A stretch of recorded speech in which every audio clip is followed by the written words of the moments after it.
and kindness that only mom could show. And of course, a lot of nagging that somehow always turns out to be right. And Mom, you've always been our home, the one who keeps us grounded, cared for, and loved beyond measure. Seeing you happy, healthy, and surrounded by family and friends fills our hearts with so much gratitude. We thank God for blessing us with you and for giving us many wonderful memories that we will cherish forever. But we also look forward to many more birthdays, more laughter, and more moments together.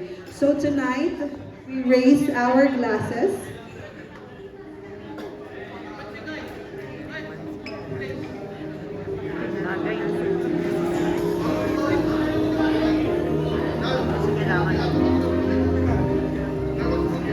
Para sa ano yun, video.